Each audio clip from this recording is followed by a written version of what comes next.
Welcome back. On this week's episode, we're going to go over Beto actually does want to take our guns. Jack Sparrow is set free finally. And last but not least, the alphabet people want your kids. Shocker.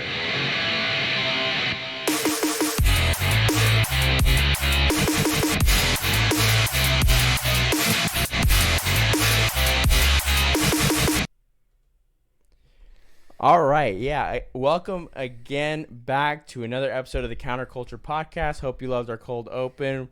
We're on YouTube now, so we're playing around some new things.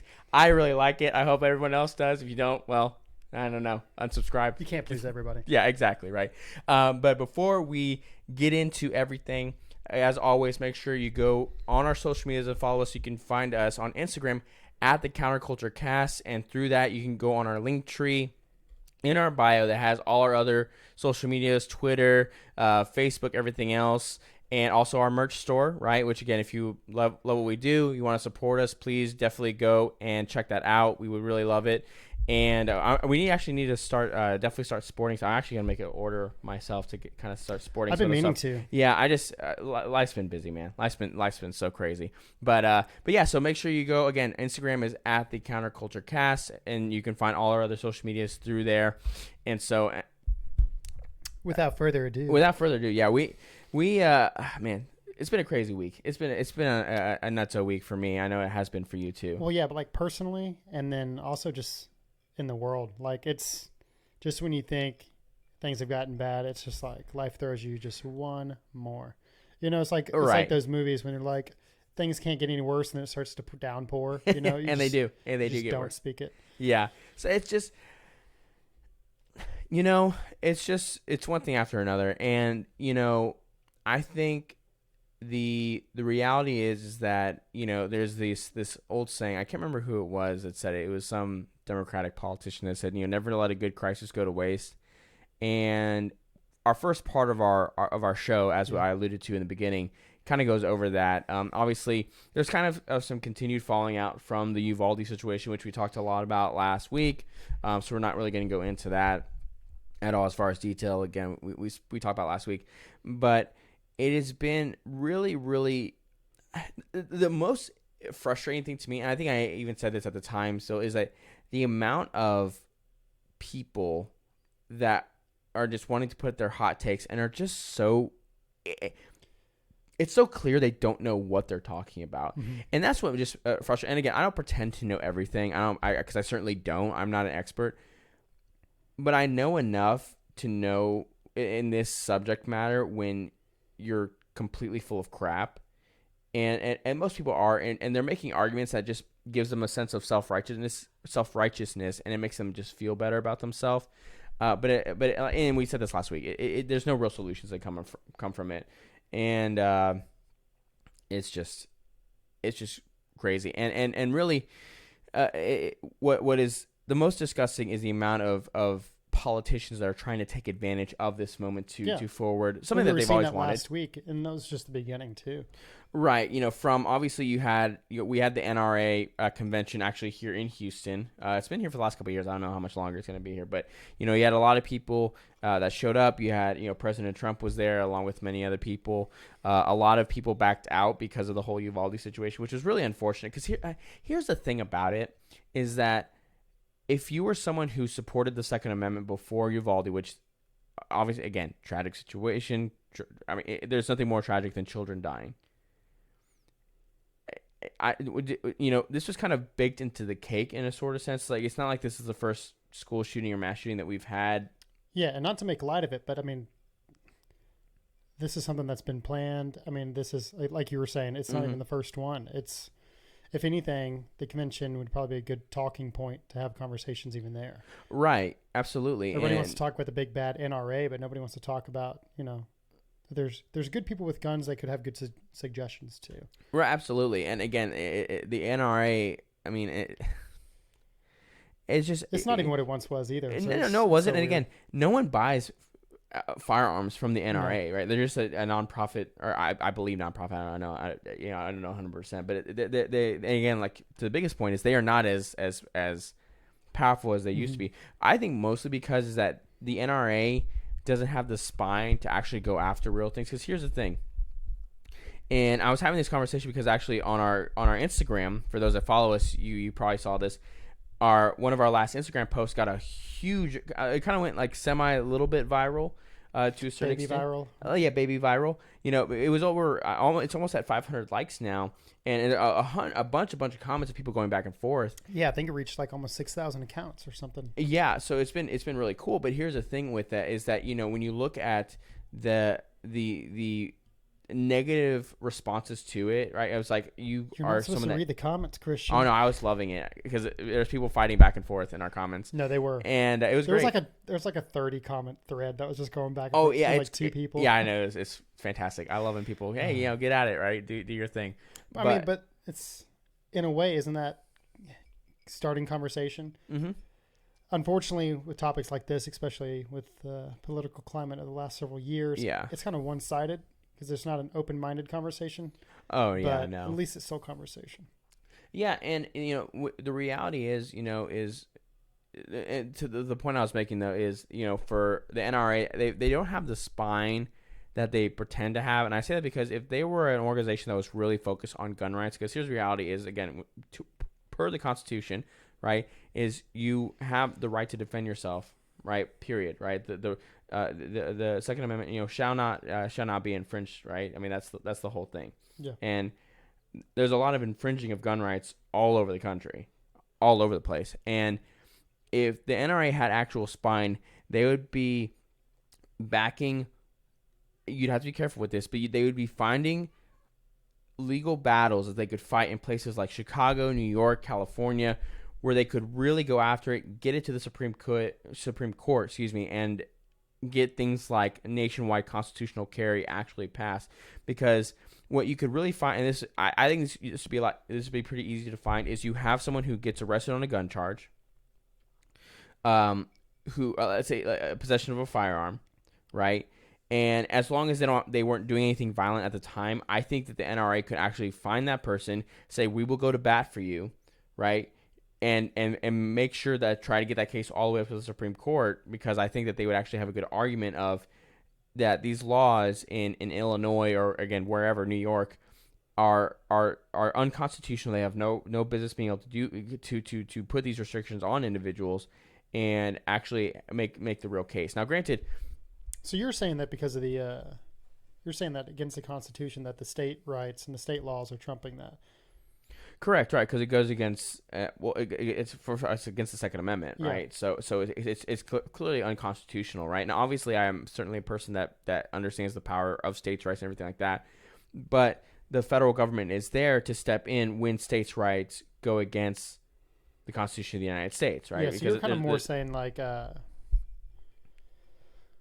do you like those like nonprofits and stuff that like go against they're trying to find people who were found guilty and they try to like prove their innocence. Yeah, I think they call it the Trevor Project or something like that. It? I think there's several ones. I think that's may that be a gay rights thing. I don't remember, but there are organizations where they do go and try to find people to do that. But you're saying that kind of with like non lethal gun charges or non right? Yeah, like if a guy was caught with a gun charge, but he was in the middle of robbing somebody. I don't think that's not a strong case to me. But let's say it's somebody who is a carrying illegally, but got picked up for speeding or something like that. Right. You know what I mean? Absolutely. Right. Something that you have to be careful with that. But I think that you could do that and actually make a big difference. And again, what's been beautiful though the last several years is actually gun rights have been winning across the board, obviously with constitutional carry, and then you even have many states that are becoming shall issue when they were like may issue states, right? Mm-hmm. Even like Illinois is a I believe now a shall issue. Which is funny because you would think that the left would be for this, because I mean, what's the biggest thing you see coming from the left is they want to get all these like nonviolent criminals out, Mm-hmm. Whether it was like, what do you call it? Illegal substance or whatever, when they're carrying, they have small amounts of like drugs or marijuana or anything like that. Like possession of a legal substance or whatever. Right, they get picked up and they get thrown in jail. Or if they had X amount, but it was nonviolent, they, wasn't that I mean, there's a lot of Democrats who are like trying to I'm sure people are going to like yelling at us because we don't know what we're talking about. let a lot of people go. Right. Well, even President Trump's First Step Act was really trying to help with that. And again, I think that there is something to be said about being able to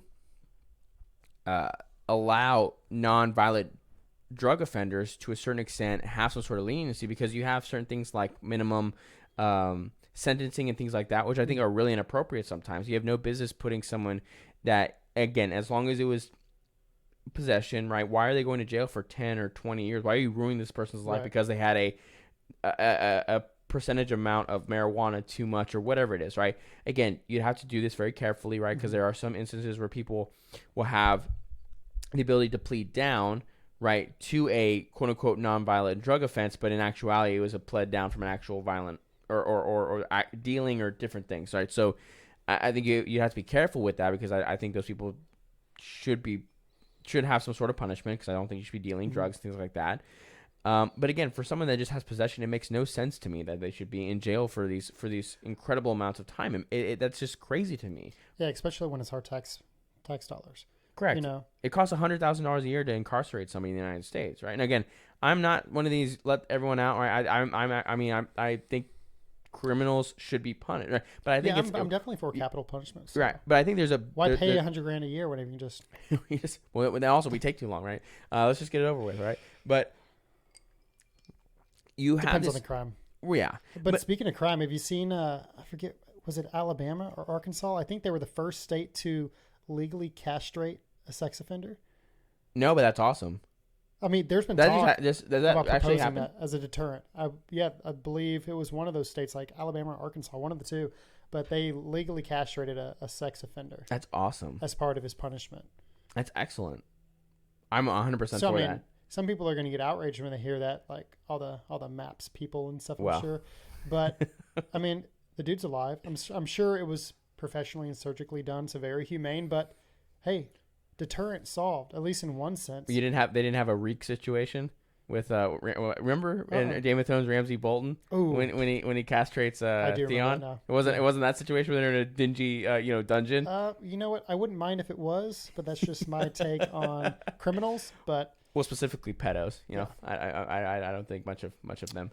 But I think the biggest one of the biggest issues in the legal system right now is that you have these situations where it's unnecessarily sentencing someone, again, like in those possession situations where, again, someone's going away for several years. It's like, oh, that seems a little ridiculous. But then also the situations of not enforcing the law harshly enough in certain cases, right? I mean, like, I don't know how many times that even in the city of Houston, that these felons are being let out by these different judges, right, when they're actually committing violent crimes. It's like, okay, we have to have some balance here, right? I get, again, like I said, for someone with possession, I understand the argument for we should maybe have like a three strike policy or something, right? That they shouldn't just be thrown in jail for 10 years, right? And all this kind of stuff.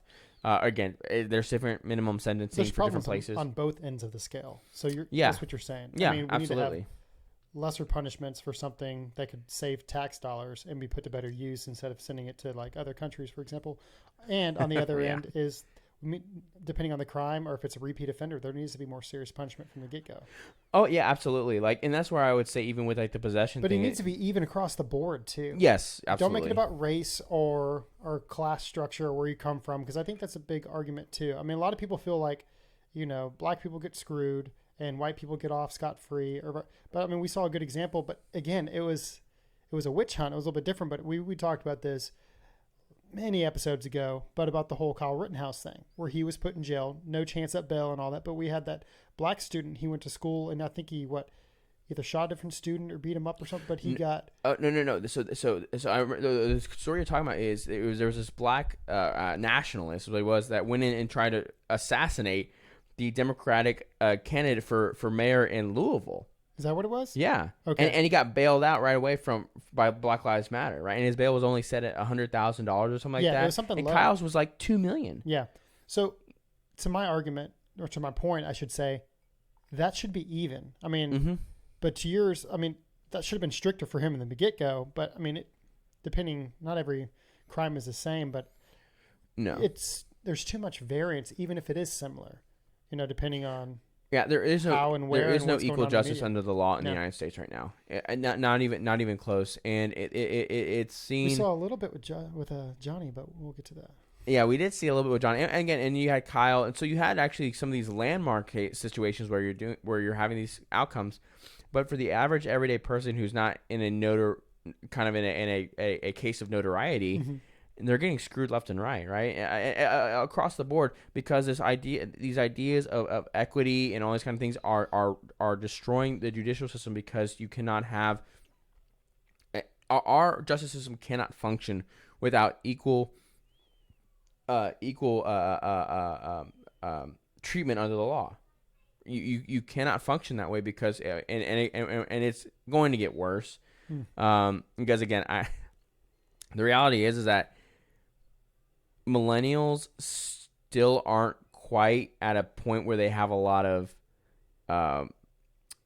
influence when it comes to the cultural or the political aspect of things, because we're still very, again, the first real millennials in politics are like Lauren Boebert and AOC and things like that. So we're just now really seeing millennials actually really step into these roles of politicians and judges and everything like that.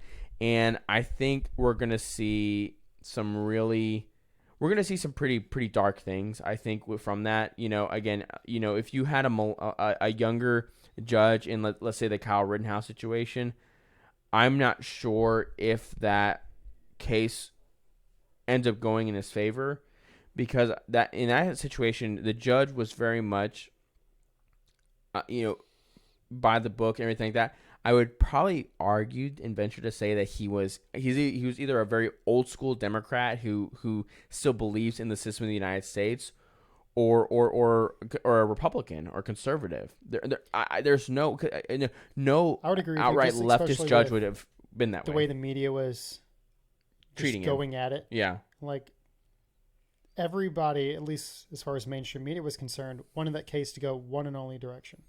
And there were almost threats that if it went the other way, bad things are going to happen. Like, I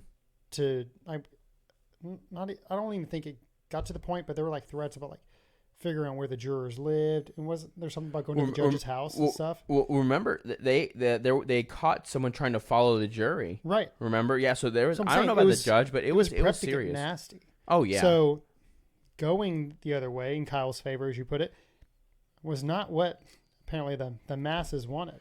Well, yeah. Well, the media thought they were shocked. Again, it's what should have happened. And again, thank God it had, because with what's happening now for these push for gun, and again, we're gonna get into it. There is no covering the fact or hiding the fact that the Democratic Party, right? These people are absolutely on a mission to confiscate guns from the average American. There is no question about it, and it was a godsend that the Kyle Rittenhouse situation went the way it did, because if you had that go the other way and then this happened, it's just one more foothold that they have. Absolutely. And so I guess I'll use that just to go ahead and segue into our first real topic. That was really I think that was a good point, though. There was good points to make. Is so from the continued fallout of the Uvalde situation, right? You had Beto, right? And of course, obviously, we're in Texas, for any of y'all who don't know. So obviously, this affects us for sure, because obviously in November we'll see if Greg Abbott or Beto will end up coming out. I think I find it hard to believe that Beto will win, but whatever. I guess we'll see. Anything can happen, of course. But Beto has tried to flip flop this situation, and this is why because we covered it a few months ago, where he had came out and said we have to protect the Second Amendment, we have to protect the rights of an individual to be able to defend themselves, right? Which we had said at the time. It's like, bro, we all saw you on national television saying hell yes, we're gonna take your AR-15s, your AK-47. Yeah. It's like, that's one of the most played political clips of the last 2 or 3 years now. Right, and since he was irrelevant when he started entering the race, he basically was saying, I'm not saying that. I'm for the Second Amendment. Right. He flip-flopped. And now that there's something as horrific as what just happened in Uvalde, he's suddenly flipped again. Right, because he was quoted, and I watched the video, and he said, this was on talking about AR-15s. He said, quote, "I don't think the people who have them right now in civilian use should be able to keep them, right? And before that comment, he was saying that there should be some sort of assault weapons ban, right? So not only does he want to ban assault weapons, but he's telling people, I think we should be able to go in and take them. I don't know how else you can read. I don't think people right now in civilian use should be able to keep them. Well, that means he wants to take them from you. And there's no other way to read that. I'm sorry. There is no other way to see that as I want to take those from you.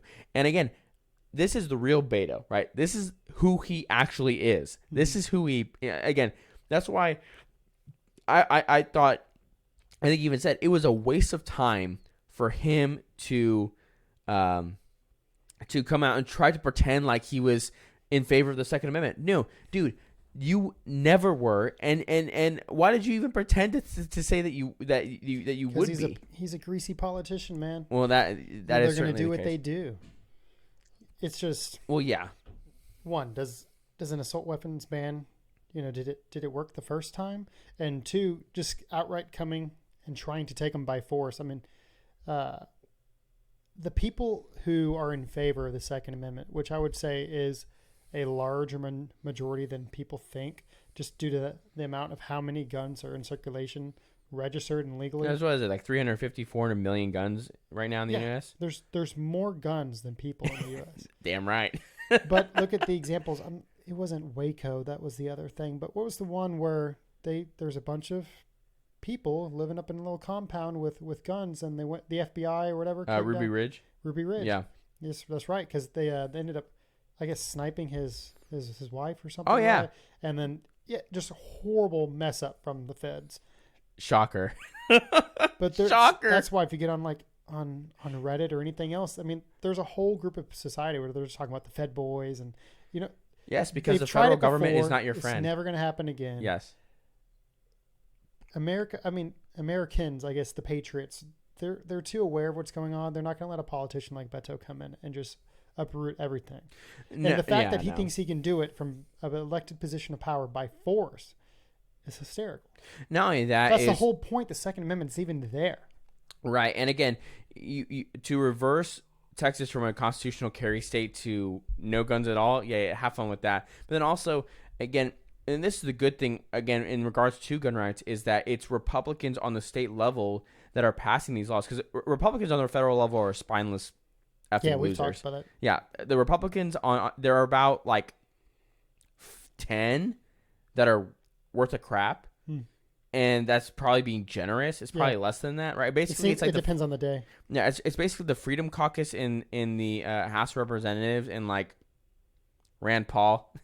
And that's basically it, We thought we had a few potentials in there, and then they just. Yeah, I mean, Ted Cruz has some moments, but then like most of the time he's just very cringy. Yeah, he makes me want to like gouge my eyes out because I'm like, dude, just stop.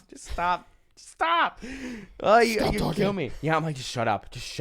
Stop talking. Just shut up. Like every time Trump would like get on TV or start tweeting, it's just like that Steve Carell from The Office. No. Yeah. No. It's like, come on, don't ruin it. The tweets were so funny though, oh, man. They were so funny. Remember when gas was $1.60? I remember when it was like $1.99. I don't remember it quite so low. Dude, bro, in this area, it was $1.60. Orange Man, not so bad. Yeah, it's not so bad to me. But so you have that, but then the fact that people are kind of getting used to it now is the part that's irritating. It's like people have become accustomed to it. Like it's just another thing. Yeah, and I think I saw like a gas station today, legit, go up like 10 cents by the end of the day. I believe it. I'm not even kidding. It is getting, bro. It's just you can drive a block and it's like 30 cents cheaper. Yeah, it's weird, man. I'm telling y'all that there's that much variation in it. Yeah, on a block. It's gonna be a bumpy ride these next couple of years. Just you know what? If it's not bumpy enough yet, it's gonna get bumpier. I'm not one of those tinfoil hatters by any means. But there's a side of TikTok that I guess if you like enough things start to get on your FYP. That's for your page for all those old people listening. But no, jokes aside, they're talking about all these like fires and there's been some destroyed. I think a couple plants. Here's the problem: the fertilizer train that got derailed. Like, yeah, if you believe in such things, there's a lot of things lining up like the Clinton body trailer or something that are just too coincidental. Yeah. It could be a bad winter kind of thing. The problem, well, granted, here's Winter the problem is that coming. I'm putting it out there. Do I? Winter is coming. Winter is coming. Yeah, okay, Ned Stark, or who's that? Someone You're says the one in who the show. started with the Game of Thrones with Reek. That is true. I'm telling you, I don't remember who said it, but someone said in the show, the Starks are always right. Eventually, winter is coming, right? Yeah. So eventually, it is. And again, this winter is going to be rough because here's the thing: is again, diesel. There's a diesel shortage. I've been looking Gas at is getting trucks. high. I've been looking at trucks, and it's one of those things you really have to consider. It's rough right now. Well, if you're going diesel, yeah. Yeah, that's what I was looking at. All right, the eco diesel, yeah, it's so Eco cool, diesel though. from Ram So or cool. the XD Titan from Nissan because it's a little bit smaller. Still good towing. Is it a diesel from They Nissan? had a Cummins. It was a 5-liter. Really? But yeah, I didn't a know lot of that. people didn't like it. Apparently, they had like some transmission problems. Some people thought they were underpowered, but it was supposed to be an economical diesel by Cummins. Yeah. So it was only in the trucks for like 5 years. And they pulled it. Really? Mm-hmm. Wow. So you can get them for like $30K, like nice. Well, yeah, So- because I guess no one wanted them. So there Right. you go. So But it you is- look at it like a person like me, and you're like, okay, sweet. And then you see diesel at like 550, and you're like, ooh. And I got to put DEF fluid in there too to do all that emissions stuff that most people just take out. But yeah, it's a different topic. So you have, like you said, you have this all really coming to a head, and anyway, just prepare yourself, guys. Exactly. I'm not one of these preppers, although I don't think you should. At the end of the day, Okay. preppers, you bring up a good preppers aren't point. laughing right No. now. They're ready. Don't be a prepper, but be prepared. You don't have to be one of the guys who owns a piece of property that he paid cash for and it's some compound and he's got enough food for 3 years. That's a bit much. Do I agree with them? It'd be pretty cool. I think that's not a bad idea. But I've seen enough movies to know that you need to be prepared. But at least have such things. And I know I'm going off topic, but hear me out. No, This is you're my good. my little soapbox. First aid kits in every vehicle. Oh, It's a fire yeah. extinguisher. I bought a fire extinguisher for my old FJ, and I thought it was like just to be cool. I had it mounted and everything. Without That was even pretty having cool, it though. for a month, I put out a field fire in the neighborhood I was working. No way. That was like 20 by 15 foot big already. It was last summer. It was all dry because a power line had arced a transformer by a daycare and lit the field. And there was a guy out there with 2 water bottles trying to put it out. So I got to use my extinguisher. They're not expensive, $15-$20. Oh yeah. And they don't last as long as you think. I mean, it was like 10 seconds and done. So you got to really know what you're doing. But the point is We all to be know how that prepared. feels.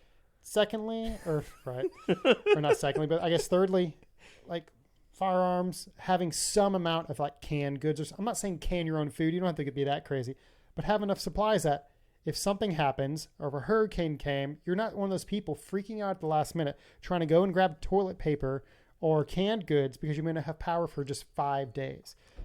So if you have a family, and this is really the point of the whole show, is we're 2 dads taking on the culture, Right. trying to get back, what's been lost, and that's one of those things. People being self-reliant. We don't need to lean on the government Right. for every little thing. Yeah. Well, and also that done. kind of person is hard to control. It is. They're hard to control. Well, and there's that's been a big lot deal. going on about how rural people from like 50 years ago were harder to control, and so it's been a slow movement to trying to make people more dependable on the government, send more people to college, losing things such as like skills, how to grow your own food, how to sew and do all these things that people. I mean, We take people for were granted stronger now. back then. Granny lived to 89. She smoked every day, kind of stuff. And now it's like, Well, it's funny you say that too because of course, obviously, we have the continuing of the baby formula shortage, and the and yet reality we're is, sending it to Ukraine. We're sending. well, yeah, It's there's a whole that different. too. Trust your government, people. Yeah, the government is never going to do anything bad to you. They're always doing things in your best interest. But they've put us in a position where, and this is, people joke about hashtag first world problems, but before the invention of baby formula, right, if a mom couldn't breast milk, right, you had to find a wet nurse, right, to be able to feed your child or else your child would die. And the luxuries and decadence of our lifestyle has left us, completely defenseless when crap hits the fan. And this is where it's showing. I mean, there are still moms, I'm sure everywhere, desperately trying to find formula, and But the thing what do you about do? formula too is, and unfortunate that neither of my kids are in that position. No, first of all. Second of all, even if I did have a young child, both of my kids have been breastfed. So Both mine were too. Well, I guess all three of mine are because there you Liam go. is right now. Yeah, So we're still doing it. My yeah, godson. yes, But I think because of how difficult it was, to your point, people had to find a solution. you had to find a way. There is such an easy way out now, and we've talked about this on the podcast before. It is almost pushed on you in the hospital. Oh yeah, They'll let you try for like 15 minutes. They're like, okay, well, if you can't get this done, we're going to take the baby from you. And we're going to go feed it formula. right. It's like I'm going to kill you if you You're try like, to take my no, child. I'm going to keep trying. The baby's fine. I'm going to feed my baby. Like, Right. I'll let you know if and when you can take them. It's like they don't give you a choice, one. And two, they look down on you because you want to keep trying. Right. Yeah. What's the problem? That's as natural as it gets. It's funny because you have one side of the aisle that's like, oh, that's conservative. That's, get with it. It's not good for your baby. And then you have the other side that, TikTok guidelines take like a back seat because, women on TikTok, if you ever see it, you're just randomly scrolling and suddenly there will be like someone breastfeeding. And that's not against guidelines because that's natural. Mm-hmm. And it's not even considered nudity. So it's like they pick and choose when they want it to be like, well, this is natural. This is right. or Yeah. I don't know. No, absolutely. And Just one more point where. yeah, but again, it's the overall point of this lack of self-reliance and lack of personal responsibility, right? And it can all be tied into that, right? Because again, and again, there has been this move of relying on the government to do all these things for you, and it leaves you defenseless and at the mercy of them, right? And that's where it's like, I find it so funny when people want to have, all out a ban on guns. It's like, especially from the left, for the people who hate police. So you want the police to be the only people who have guns? Like, explain Except for the me that politicians logic. who are protected by guns. Of course, right now, or you have a Hunter Biden who I think is it has like a $300,000 Secret Service detail on him at all times. Almost, it's like, well, he can be protected by assault. Assault weapons. That's not a real word. A real phrase, I should say. It means nothing. Assault weapon means nothing. But the difference is those people weapon. are probably actually armed with fully automatic rifles. Oh yeah, you bet they are. Yeah, it's not the sporting rifle that you get down at the Dick's Sporting Goods that everybody thinks. It's not the AR-15. No, it's a military grade. Right. Like, it's gonna shred you apart. And then people are like, oh, you can do this, or just you can modify it, and then it becomes just as okay. It's not. I mean, granted, there's expensive guns that you can do that have good hardware and everything. Oh, sure. Yeah, of course. But for the most part, what these people are doing, it's not the same gear that our military uses. It's not even close. Or our Secret Service personal details, like you were talking about. Oh, yeah. No. It's literally just a sporting rifle. But yeah. And what's so funny about that, too, is speaking of Biden, he had also gone to Uvalde and done his, and I hate when presidents do this anyway, when they come down with any sort of tragedy, as if they're going to be able to do anything with their actual presence. It doesn't. I mean, I understand one point people say, well, they want to be there to console people. Yeah, but here's the problem: it's is more like showing face. But even when they do, they laughed at Trump for going to the church and everything else. Yeah, so it's just it's all ridiculous. It's all just theater. It's Agreed. stupid. It's stupid, and especially because you had Biden. Did you hear his remarks about 9mm? About it blowing a hole in somebody. Yeah, I think what he said, blow a lung out of the body. It's like, bro, why are we listening? It is so clear. Now, granted, he doesn't know what he's talking about. Well, we already knew in that his because mind, he was saying everybody should just have a shotgun and nothing else. Well, not only that, he says that would really blow fire the lung out of 2 somebody. warning shots. Like, that's illegal, right? You moron! You can't just fire. And for those that don't know, yeah, I got hairy legs. Okay, yeah, but but it's like that's illegal. You can't just fire your weapon into the air. The president of the United States. I mean, God, he's such a moron. If you're going to want to propose like gun bans, things like that, at least know what the current laws are. Which he is. He's calling for a nationwide red. He's calling for nationwide red flag laws, which are a dangerous thing. It's a slippery slope. We've talked about it. Yeah, Once you give an inch, big they're going time. to take a mile, and it's like you can't get those freedoms back. I mean, you know how hard it is just to gain freedom as it is. I mean, look at the right to vote for women and everything. Look how long these things take. Like you have to work towards these freedoms. You don't give them up. Yeah, although that one, I don't know if that women voting ended up being such a good idea. I don't know. My wife sure is opinionated. I'm just kidding. But no, so the double-edged sword for the 9mm vote. Looks like one that doesn't happen. I guess doesn't have the firepower. You're making it sound like it's a 50 cal. Like the entry wound's this, but the exit wound's like a gaping half the body. gash. Yeah. It cuts the torso in half. Right. No, but the other half is like that's the whole point. Yes, that's the funny thing is like these weapons are designed to kill. Come on, just get a paintball gun. Airsoft with a little orange tip. It's just a deterrent. You don't want to hurt. Non-lethal. That's the way to go. Yeah, but it's like these weapons. And Beta basically said the same thing. It's like these weapons are designed to kill. It's like yes, that is correct. Well, the argument from the left is always the funniest thing. It's like you don't need, an AR-15 style weapon to go hunting. It's like, okay, one, you're correct. Have you ever been hog hunting in Texas? Like, you've heard of hella hogging? Yes. Were they from the helicopters? Yes. Well, I've seen videos. We should do that. I've never actually went, but I've seen videos. I've got coworkers who've done it. They've got like $2,000 night scopes with thermals and all that. So they'll go out there and they'll wait, awesome. which hogs are a pest here because they tear up everything. They destroy everything. Yes, they are a nuisance, so they need to be purged. I think won't some ranchers or farmers actually pay you to get rid of them? So I've not to go off tangent, but I've got a coworker I used to work with. He would guide people a couple weekends a month, so 2 or 3 weekends a month, and pay. I think he was paying get $900 a head to take 2 or 3 people out. They would use his weapons, his scopes. He'd supply the gas, ammo, or they'd meet him there, and he didn't even own these leases. He worked out contracts or deals with local ranchers up in Bryan, College Station, Navasota, different areas.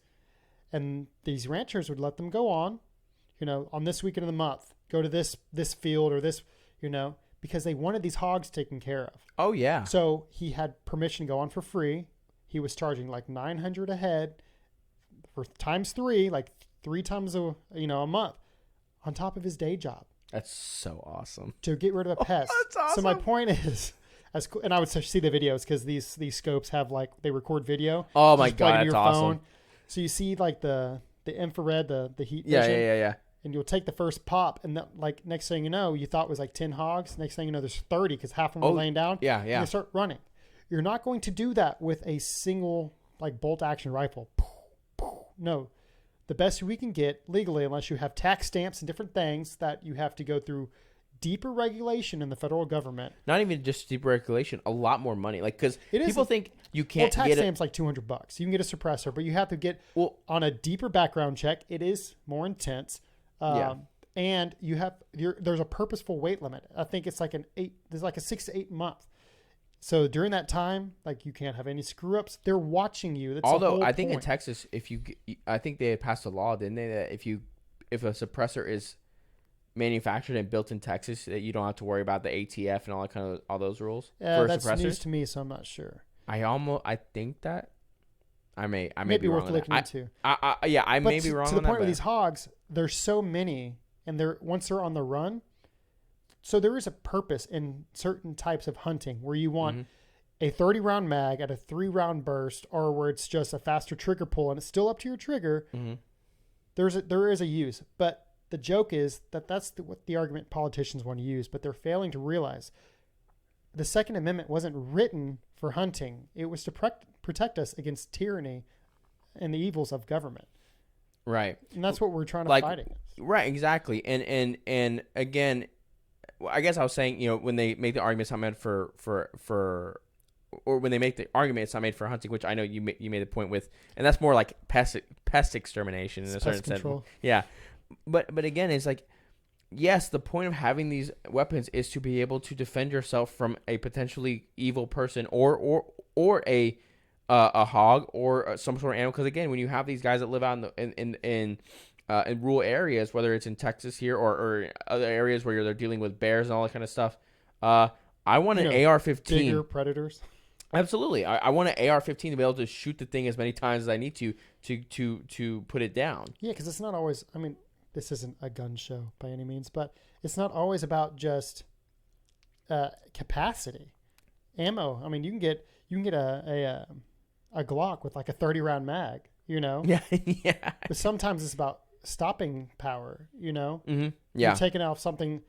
I mean, even in Alaska, I'm like, if you're getting attacked by something as innocent looking as a moose, those things are like more deadly than bears up there.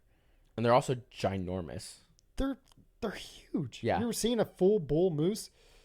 Well, no, sadly. I have not in person, but I mean, my buddy was stationed up in Alaska, and he would send us video like, "Oh, this is on our porch.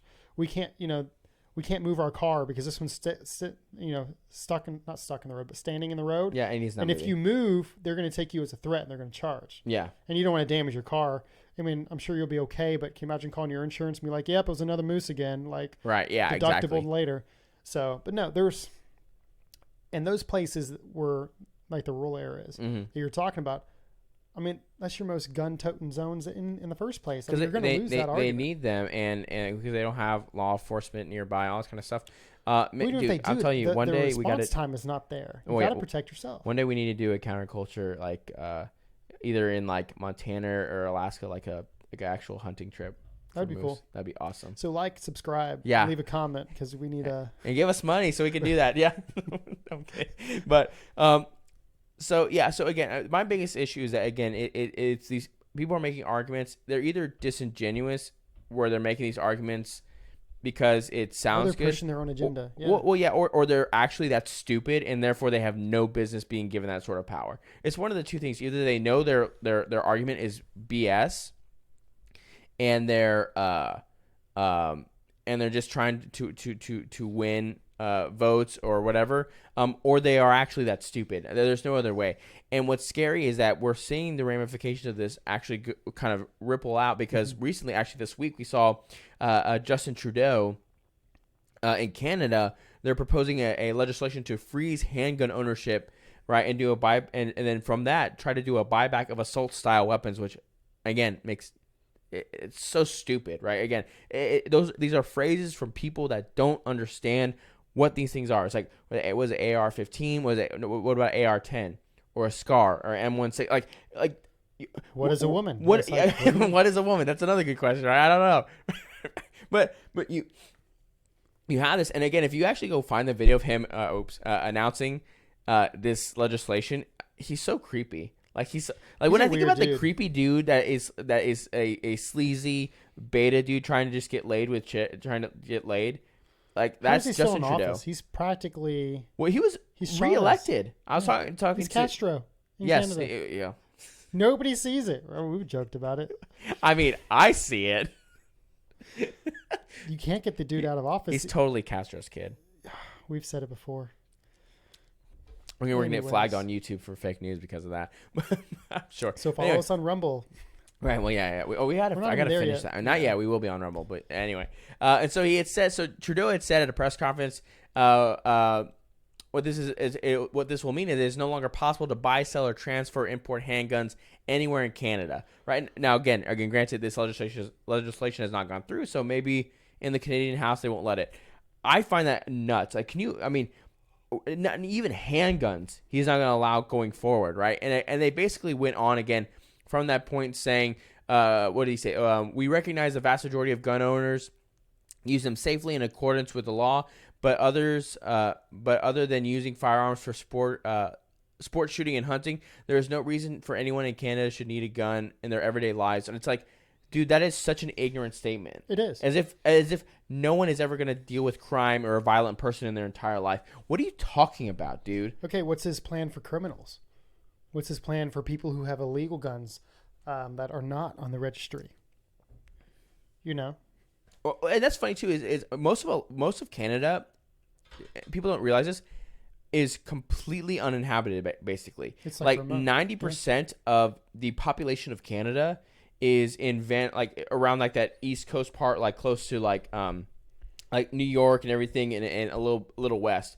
Most of Canada or has by the border, yeah. yeah. Most of Canada has nobody, right? So those guys that are out there, right, in Saskatchewan, whatever, like, what are you gonna go and confiscate their weapons? You don't even know who they are. You've never been out there. Like, half the time they're hunting polar bears. They don't they don't watch the news. Good luck going to get their guns. Polar bears, wolves, bears, whatever other ungodly things are up in the what is it? The Great White North, is it? Right. That's called. You know, are you looking a little dry? You need a little bit.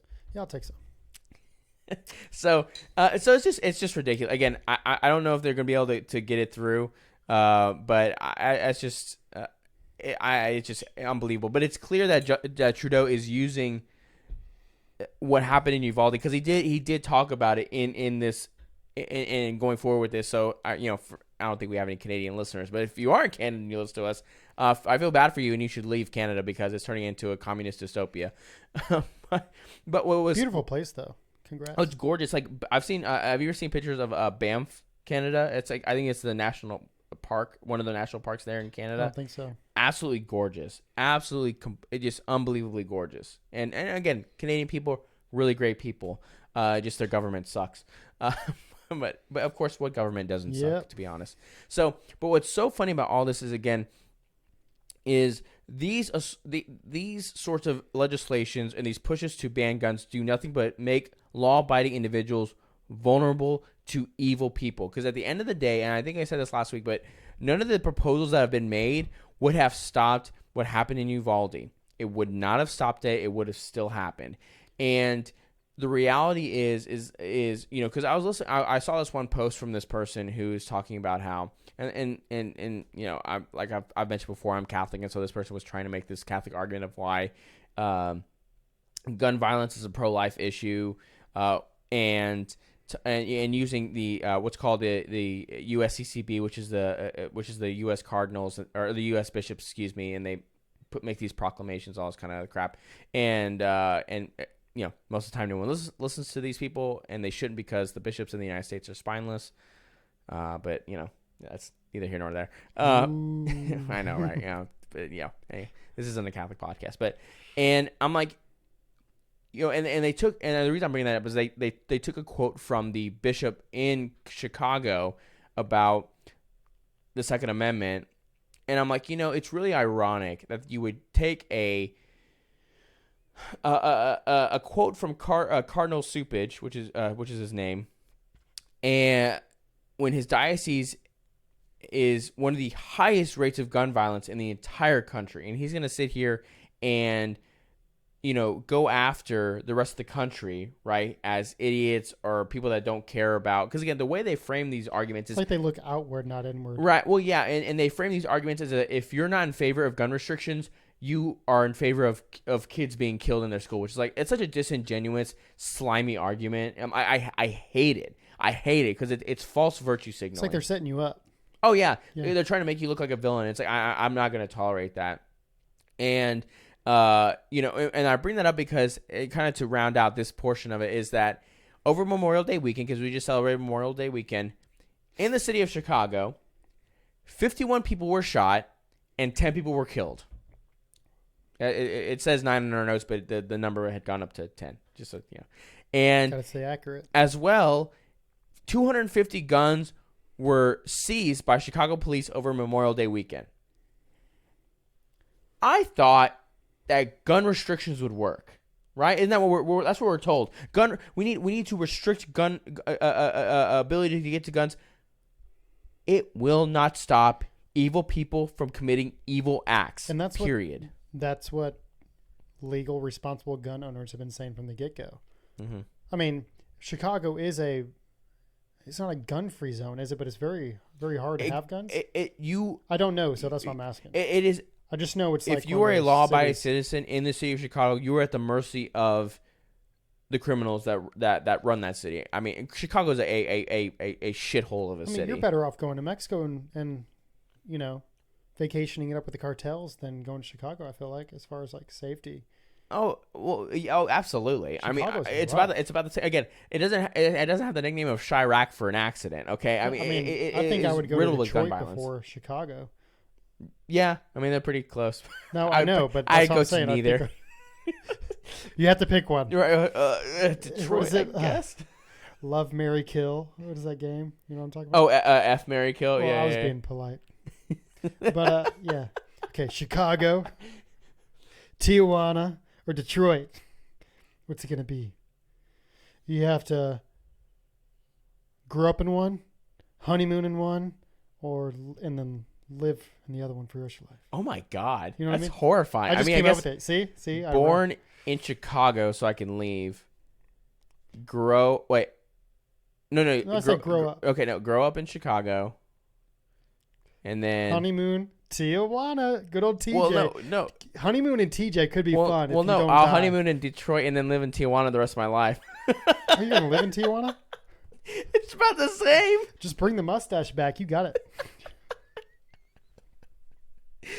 Thanks, I appreciate it. The mustache is I've been rocking it for a little while, but I really brought it back because of Top Gun. Which, You fell for the trend. When we well, actually, I watched Top Gun on May, like the day before Memorial Day, because that was the last day it was going to be I on watched Netflix. it like 3 weeks ago with the kids. It's just so cause. good. Yeah. It's so good. Well, Christina had left. I don't remember why she left. And the kids were with me. Watching it. The kids wanted me to put a show on, and I went on Netflix and I saw it. I'm like, Daddy's watching a show. Sorry, click. They watched it a little. I also Eli really loved It was like 8:30 a.m. on a Saturday, and I kicked it on and I turned the sound bar like all the way up. That's right. Coffee still brewing in the background. My wife was like, "What are you doing?" I'm like, I love that music. I love the flaggers that on the aircraft carrier, the smoke. Question: why is everybody so sweaty all the time in the first movie?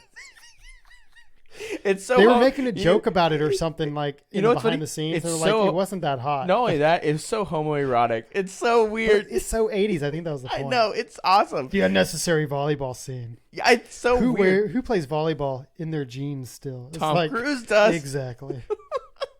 It's so. But again, when you get back from Cabo, we need to go see it. Yeah, we'll have to. Because I can't ignore spoilers anymore. No, and also I've heard everyone that's gone to see it has actually said it was really, really great. It was really, really great. Great reviews. Rotten Tomatoes, I think, had 100%. Yeah, so I mean, people are loving this movie. Well, speaking of actors, nice segue. Jack Sparrow is a free man. I am so excited. You'll always remember this day as the day that you almost defamed Captain Jack Sparrow. Anyways, yes, dude. Oh, that's man, not a good impersonation for me. That was good. I mean, I could do a pretty good Trump, but no. Yeah, that's bad. Johnny Depp's no, but no, good for him though. This was a soap opera trial, if I ever saw. Oh, dude, I didn't like sit and watch it, but I loved seeing all the clips, like the whole trend on TikTok of Was your wife following it daily? No, not really. Brittany was Brittany was watching it daily. Like, hey, did you see what they did on the trial? I'm like, I caught a few funny clips on YouTube, but I didn't watch it live like you did while folding laundry. I'm working, woman. Anyways, good for her. Good entertainment. But the whole thing of my dog stepped on a bee. Every single one of those trends. So, and also, dude, she was drugged out of her mind. Talk about bad acting. Well, she had that water bottle full of vodka. They even caught her. They had to like take. Yeah, she's okay. That woman needs to go into like actual like rehab. That woman is got some serious issues. But this is a big deal. And again, some people will scoff at it. Right? It's funny, and obviously, again, the Jack Sparrow thing. Like, it's all very funny. Here's the thing: is this was actually a big deal because this was kind of the final death nail in the Me Too movement. Yeah. Believe all women kind of BS we've been dealing with. Well, we needed a screeching halt, and hopefully we can find some kind of common ground again. Because since that movement started, it's been, like you were saying, women first. Yeah. Men are guilty until proven innocent, kind of thing. Yeah, which was again goes back to the equity approach to justice that has been going on over the last 10 or so years in the United States. But this was a big deal because we needed this sort of big win for the culture. And what's really funny is you had all these left-wing outlets just having all this outcry. Right, like you had Salon saying, what did they say? They said the outcome advocates for the domestic abuse survivors have been fearing will resonate through the culture. People like Salon and other areas are just freaking out, talking about how this is terrible. Okay, but to that argument, weren't there accounts of physical abuse on both sides of the aisle? Yes, and that's so why this should be a win for the Salon or whatever on both accounts. It's raising awareness, and it's showing that it can happen to both men or women. It's not always the female victim. See, that's the biggest thing I think that came from this, is that if recognizing that in the situations of domestic violence or domestic abuse, men can actually be on the receiving end of that. And I'm not one to cry out all those kind of things when it comes to what men deal with, because I think sometimes there's aspects where men just have to deal with things and you have to kind of suck it up, buttercup. But yes, because you're a man. Yes. However, to pretend like men cannot be abused emotionally, psychologically, and I'll even say sexually is absolutely ridiculous. Mm-hmm. That is insane to say there is no way of that happening. Well, even physically too. Did you say physically? Yeah. I said physically. Yeah, absolutely. And that's where it's like, this trial was so important because, again, Amber Heard was a liar and a psycho, which I do think she physically abused Johnny Depp in a lot. And we said this beforehand, is that he's always been a very quirky, weird guy. Mm-hmm. But to make the next Very step, eccentric. But to make the next step of did we not think he didn't have like weird tendencies in his personal life? I mean, look at him on screen.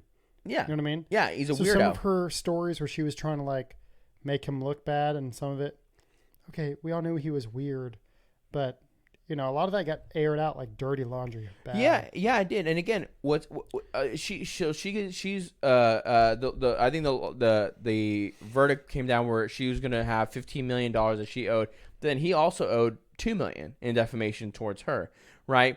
So this is a big squash it at 13. Just call it 13.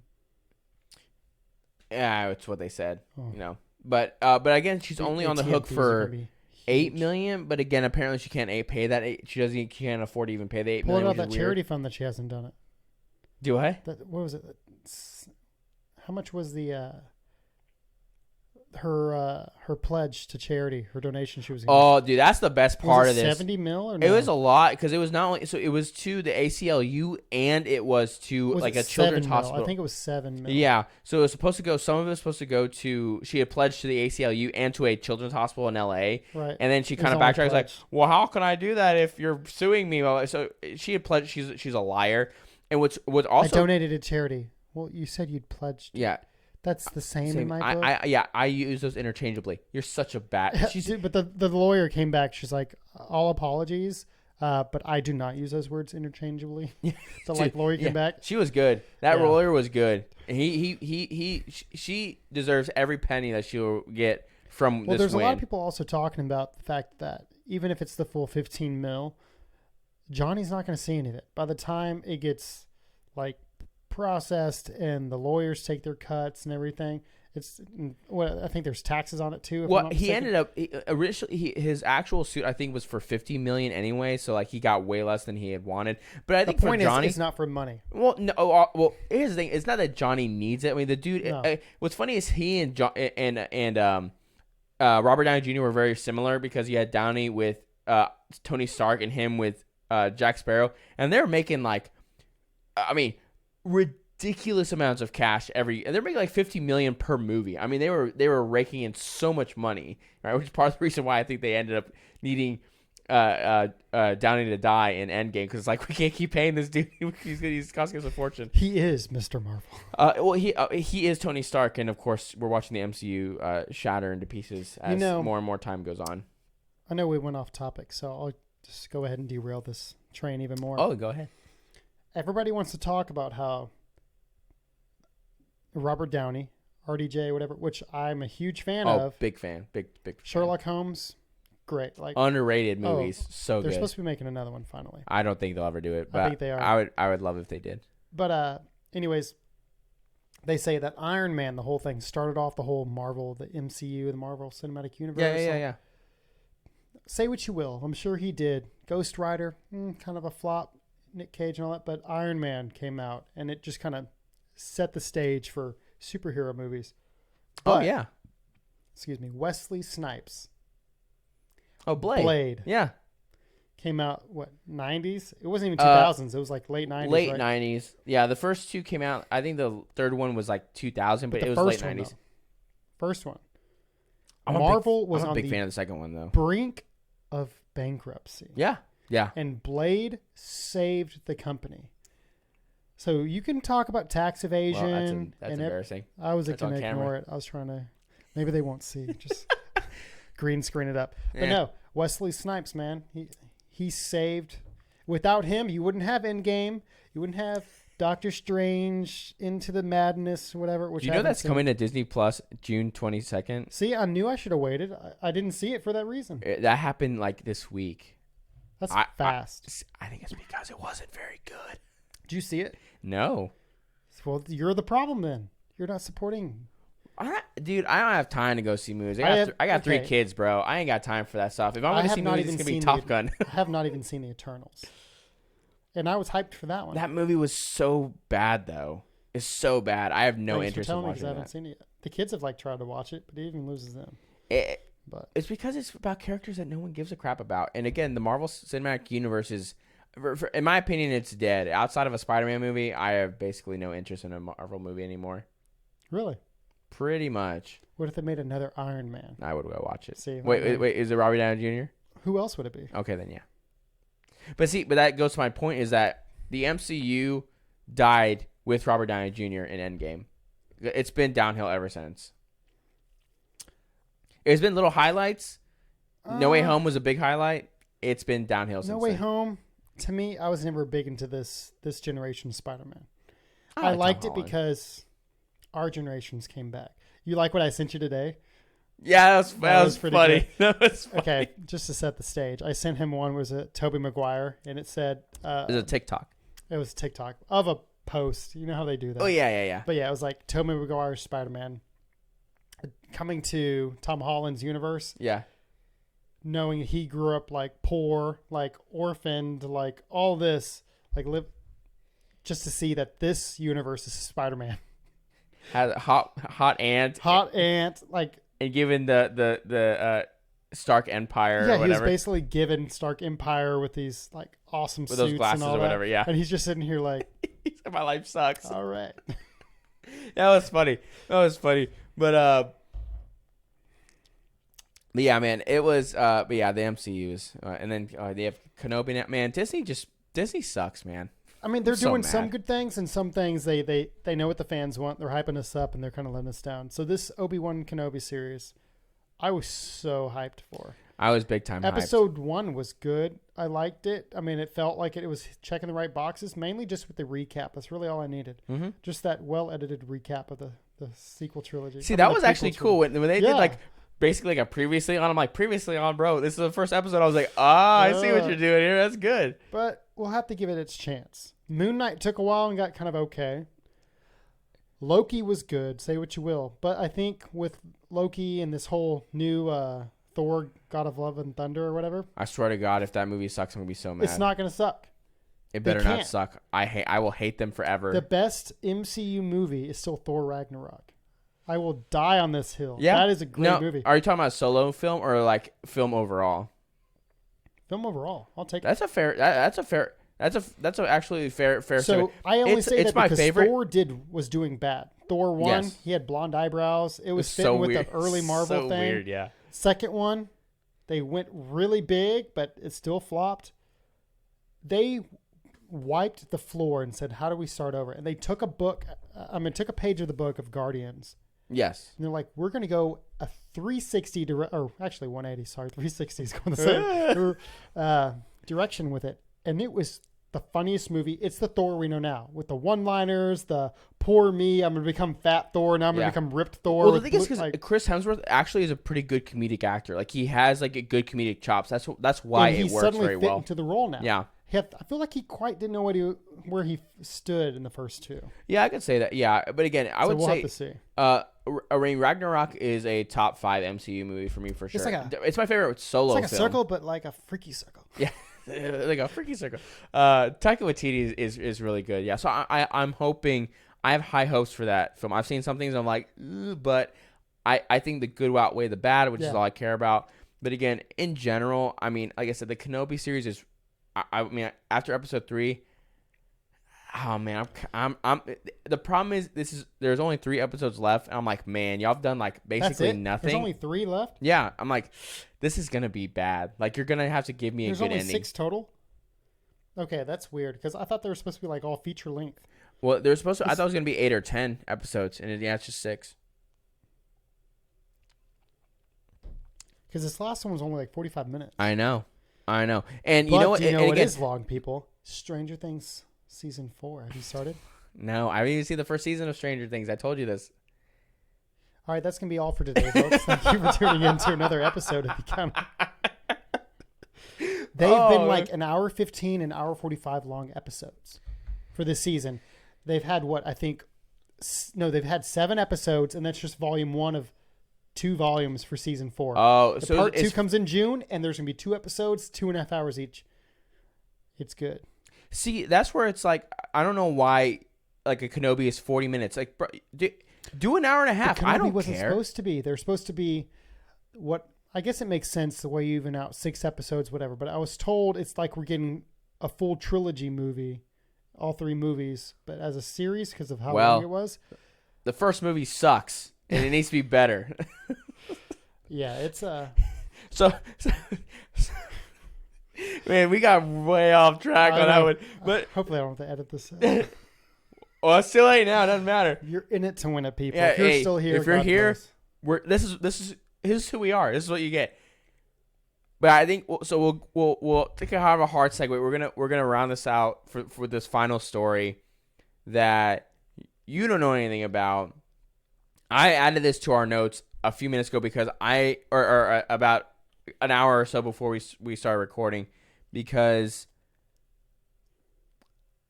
being a dad is the greatest joy of my life. You know, and we've talked about this for both of us. And I take fatherhood very seriously. And when masculinity in general, but when fatherhood is attacked, I get really, really pissed off. Because I didn't know that. You couldn't tell.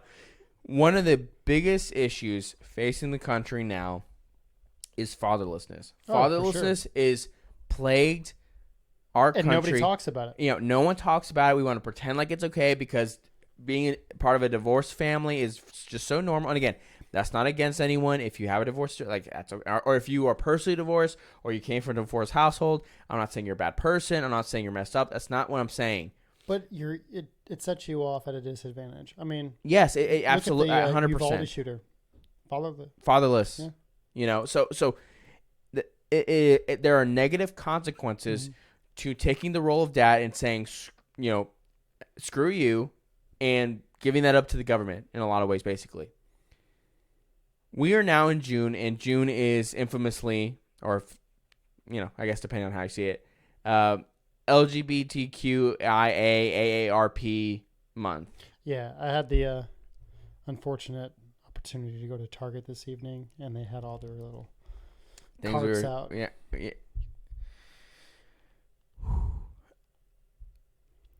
Gotta love to hate Target. You know, here's the thing. Okay, we have taken this, and this is where when people scoff at the slippery slope argument, our story here, but in general, this is what we're talking about. Do I hate gay people? No, I don't hate a gay person. If someone wants to do that, I mean, it's your prerogative. One of my groomsmen was. I've been friends with him since high school. It's not about that. Yeah, and again, it's about forcing your, like, I don't want to say beliefs, but forcing your lifestyle and forcing it onto other, and trying to portray it as a normal everyday thing, when a lot of when you look at these, especially when you go into these parades and all this kind of stuff, which I'm going to get into, there is nothing normal or appropriate about a lot of these things that happen. So it's actually feel if you'll scroll down real quick. So we're gonna get into our last story. So this is from a website called Fatherly. Okay, so this is called Fatherly. Scroll up a little bit from it. Perfect. Yeah. So Fatherly is a magazine, I believe, that is driven by their quote was, or their little in their bio was, empowering men to raise great kids and lead more fulfilling adult lives. Right. That's what the focus of this magazine website is. Right. They're focusing on men raising great kids and living fulfilling adult lives. Excellent. That's a good thing. Right? You should be, if you're a dad, you should want to have great kids. You just want to have a good, fulfilling, rounded life. Right? Like one of the, at first the article I saw was like, you need to put your marriage before your kids. And for me, I'm an like individual. One of those sad infomercials at 3 a.m. that come on TV. And you're like, right. Are you sad? Are you lonely right now? Do you need help? Do you wish you had more friends and lived in an exotic place? You're like, yes, I do. Because the only people watching at 3 a.m. are just like your target audience. Right, because your life sucks. No, but because I'm definitely someone that says you should put your marriage before your children. I am one of those individuals, right? That's really hard. But yes, it's it takes focus, it takes effort, but I think your marriage and your kids are better off in the long run. That's a totally different podcast. We can get into that a different day. We're gonna focus on this. But they ran an article today, said, yes, you should bring your kids to a pride parade, but have these conversations first. Already not happy with what I'm looking at. What's the conversation? We're not going. We're going to get... Well, that would be my conversation. But, and also, this is written by a woman named Heather Torito Gillian. Not to be sexist, but if we're going to have a publication for men, for dads... Should it be written by men? Yes, it should. Call me sexist if you want to. I don't care. I'm not assuming this person's identity or anything. That's true. I shouldn't assume but Heather's gender. Vibes. Excuse me for assuming Heather's gender. Yeah. But for me, if you're not a man... You have no business telling a man. Just take the E and the R off, and we got Heath. We can work with that. No, that's true. So next week it will be Heath, because I'm sure she's in the middle of transitioning. He, she, whatever it is, right? Like you said, it. Yeah, that's the go-to. Yeah, exactly. It'll catch on. So it is. so I'm reading this, and again. Call me sexist, whatever. I don't think a woman has any business telling men how they should go about raising their children, all that kind of stuff. But that's just me. So that was the title of the article. But what I want to focus on is actually the tweet that was attached to the article. And I'll explain that. So the tweet said, quote, "Pride Parade and the Pride festivals that follow are noisy and crowded. They're filled with sights that may be new to kids, like public nudity and kink. So is it appropriate to take your young kid to Pride?" That was a tweet accompanied with this article. But I do not. There's a butt coming, and not the kinky butt, but like a butt to the. There is no butt, kinky or otherwise. There is the butt, and it's covered in leather. Or it's not covered in leather. Either way. It's assless chaps. Assless chaps. I'm sorry. Excuse the lisp. I'm not making fun. So before I get into what is a few points in this article that I had to bring up because I cannot believe this was put in print. It's egregious. But it was egregious. I quote tweeted this on our Twitter, and I said that the @FatherlyHQ, because that's their Twitter handle, is full of groomers. Because when I go into this article, there is nothing else you are besides a groomer if you want your kids to see these things that they're going to talk about, okay? And I find about 20 minutes later, Fatherly had blocked me on Twitter. Me. Surprise, It's me. Surprise. Which I take a lot of pride in it, to be honest. I'm very happy that happened because so if you're offended by what I said, shame on you. You have no business telling dads how to raise their kids. Like the fact that like this company should be bought and dissolved because this is a bunch of bullshit. Okay. Yeah, that is weird. Yeah, because again, that's the quote I said about empowering men. That was in their bio on Twitter, but I was blocked, so I actually had to go to their Instagram to then go find it because I didn't know what it said. That's also how I found out we were blocked, because I was going to go back and get the little bio thing because I couldn't remember exactly what it was. But I was like, oh, I'm blocked. So I have to find it on Instagram. Which actually, I went on our Instagram and actually posted the screenshots of the tweet that they said, the tweet that I said, and then the blocked. Yeah. Because I am proud of it. So these are two little quotes from this article that I cannot believe is that. So let me pull it a little closer. So it said, quote, "If you're taking your family to Pride for the first time, make sure you have a conversation about it ahead of time. Share the history of Pride in an age-appropriate way," suggests Jessica Fisher, PhD and assistant professor of family science, and it's like for specifically LGBTQ, AAIP, AARP, whatever thing, AARP, families. Like, I think I've seen their commercials. Anyway, so okay. That one didn't. Can someone explain to me how you have an age-appropriate conversation about public nudity and kink? I took my kids to the beach Sunday, Monday for Memorial Day. Just the amount of questions they had just walking into a hotel room, or just we're at the beach and why is that person dressed like that? Or like the normal questions that kids have already that you have to try to face as parents is more than enough work as it is, especially when you're trying to not push your own beliefs on your kids, but raise them with the same values and principles that you grew up with or that you hold dear. That's the distinction there. There is no conversation that can be had on the way to a gay pride parade that you can embrace and or prepare your children for. No. Unless these are teenagers and they're already starting to free think for themselves, at which point they don't want to hear what the hell you have to say anyways. You know. No, but you still shouldn't take them to a pride parade. No, anyway. At that point, either they were trying to drag you or they're going to be like, "Gosh, Dad, this is so lame. Like, half my friends are here. I didn't need you to drive." Right. But when you're talking like, Dad, I didn't want you to see me in my assless chaps. Right? Gosh, everyone's going to see me, Dad. My kids, 3 and 5, very soon going on to 4 and then 6 in the next coming months. No conversation that can be had that I can prepare my kids. Hey, what you're about to see here, don't be alarmed. It's completely normal, natural, you know. No, hell no am I going to have that conversation. My kids are innocent. They need to figure out, like, normal things first. Like, water butterflies fly. Where do they come from? You know, because my daughter, she doesn't like caterpillars. She thinks they're gross, but she loves butterflies. So explaining to my 4-year-old, or about to be 4, excuse me, that a butterfly is the same thing as a caterpillar and that you got to love them both because they transform.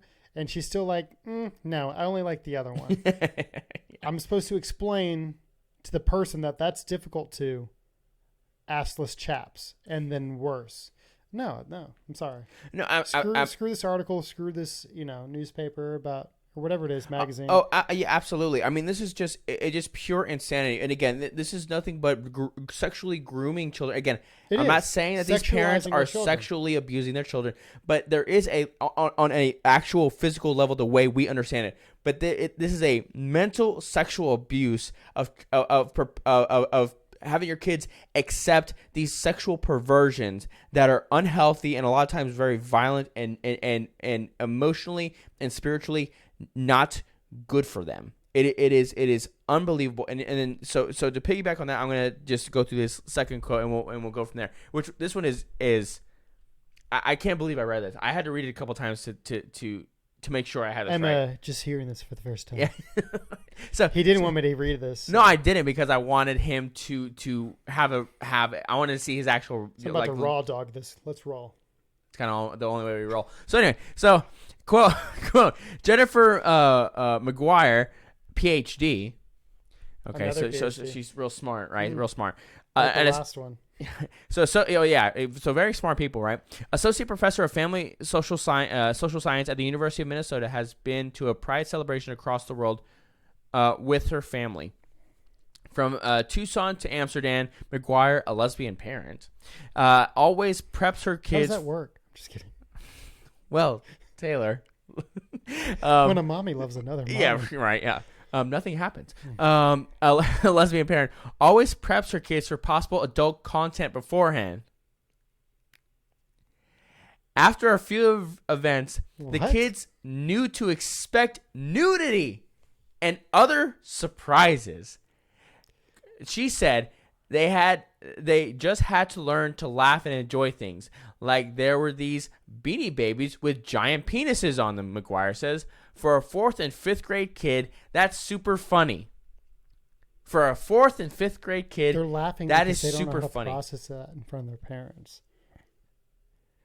It's a surprise to open a National Geographic as a 4th grader and see an African tribe topless because that's their culture. That's a surprise. That is still education. You know, that is okay. Why is this that? That's And not there's an sexualizing. It's not. It's demonstrating It's just a different culture. a culture. Yeah. And there's information about this. Oh, and they don't. The thing about it is they don't even draw attention to it typically in those articles either way. This is their culture. This is how, this is how they raise their young, or this is what they do for food, or they're farmers. They're this, they're that. Mm-hmm. Right. This is their hierarchy. They have one chief or they don't, or that is the premise. What this is. I mean, there's no other word, but like you said, grooming. I mean, you're sexualizing the kids. They're laughing because not because they think it's funny. It may be funny to them, but I mean, growing up, if you were ever watching a movie where your parents told you to cover your eyes, during a certain scene in the movie, they were trying to fast forward, or if something came on where maybe you're a little bit older and they were like, we're not going to tell you to close your eyes, but we'll try to fast forward, and you just kind of sit there awkwardly. Yeah. Like you don't know how to act as a kid. I mean, you don't know what you're supposed to do, especially in front of your parent. So, I don't know. No matter how you put this, it's just flat out inappropriate. Oh yeah, like again, Jennifer McGuire and Jessica Fish, these PhDs, these with their fancy degrees, are groomers.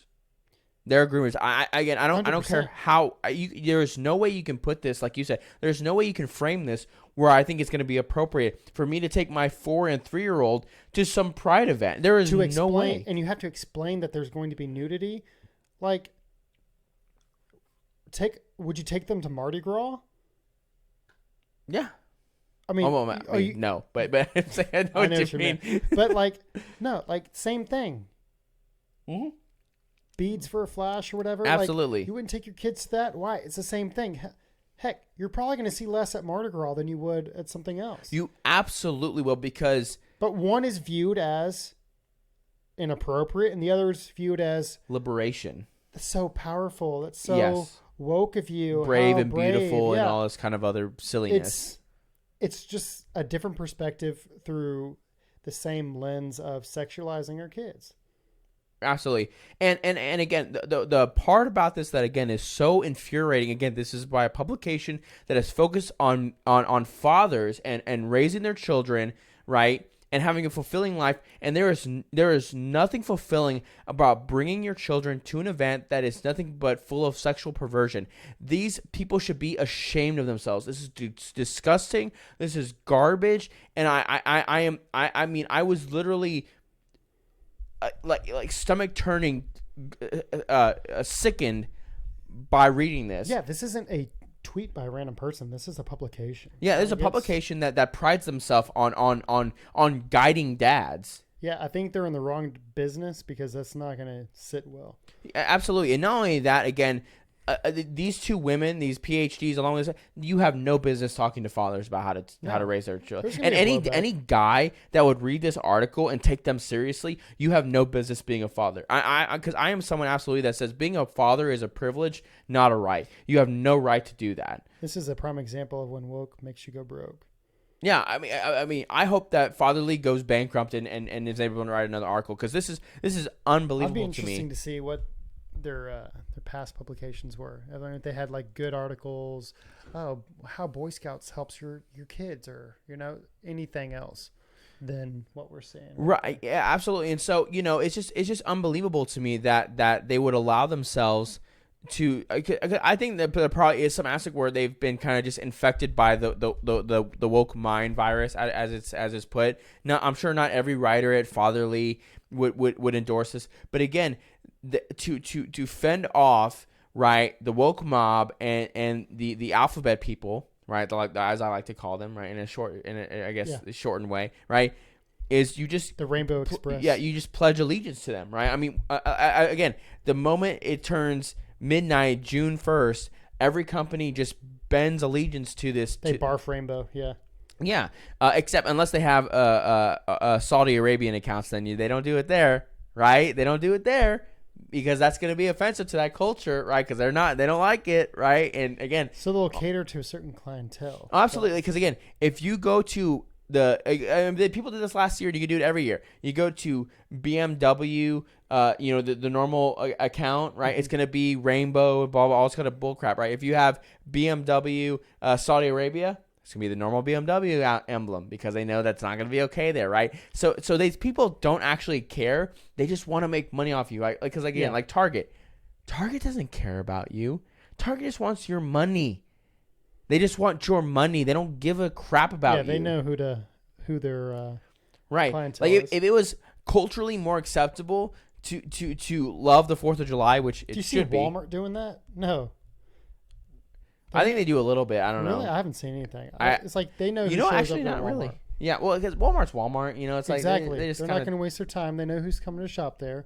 Yeah, but again, it's like what people don't realize is that if it was more culturally acceptable to be all red, white, and blue, as everyone should be, in my opinion, right? They would have a ginormous Memorial Day thing, all this, 4th of July. Oh, they make a huge deal, but it's more culturally acceptable to hate the United States, right, on a cultural level. Mm. So therefore they don't do it, right? It's more culturally acceptable to be part of the Rainbow Express or the alphabet people, all these kind of different things, and it's I guess one way to put it, if you want to put it in a positive light, pride comes before the fall. That's right. They say pride is the queen of all sins. So there you go.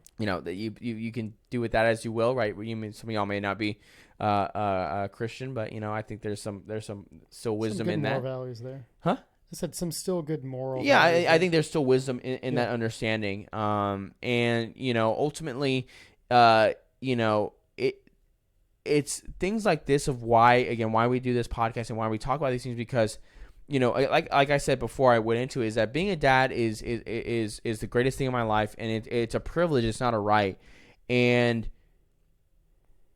culturally we've just totally just devalued fathers and fatherhood, and this is the result of that, is that fathers can be just twisted and all, because I'm sure there's a lot of dads that innocently would read that and be like, well, I want my kids to be good kids, and so I guess I should probably do this. Like, I don't want them to be left out, or whatever their reasoning and conclusion is. But what would be more important is raising your kids to be actually good people, right? And actually have a good moral foundation, a good set of values that would help them in their life, so they can actually do something with themselves, right, and make something of themselves. And this is just disgusting, and it's more of a reason why, this whole, because again we're in, it's a battle, it's a war that we're waging right now. Yeah, it is, and again, I think the day that we come to a point where where there is no more Pride Month, it'll be a good thing. And what I mean by that is, again, not to badmouth people who are homosexual, because every person deserves dignity and respect as a human being across the board. But when we ask when people ask special treatment because of these different characteristics, it just doesn't lead to anything good. It doesn't lead to anything good, because it's unhealthy. It's unhealthy. Yeah, I mean, they gained a lot of rights. I mean, I feel like for the first time, we're all pretty much on an even playing field. So they made it. I mean, at this point, they don't need all the attention. It's just, you're here, you're with us. There's not a straight month or a cis month. There's none of... We should do a straight Pride Month, though. I mean, I don't know if you're joking or not, but there's been some people who put out like cis men pages or something like that. Yeah. And they get flagged, and there's all this hate coming to it. Oh, yeah. They don't want it to be equal. Mm-mm. They want to be proud and loud and have all that. It's not even across the board. No, it's not. And I think that's the biggest thing that I detest is the fact that we gave you rights. We accepted you, acknowledged you. You wanted to get married. You wanted this. You wanted no discrimination. You wanted, when people picked on you, you wanted everybody else to stand up and take your back. And I think we did that to the point where it's become so in your face. It's everywhere you look now. You can't have a single show. And we've talked about this on Netflix or anything without everyone's gay. Everyone's gay. One gay couple, or Yeah. So it's not that the majority didn't want them to be accepted or to have a place at the table.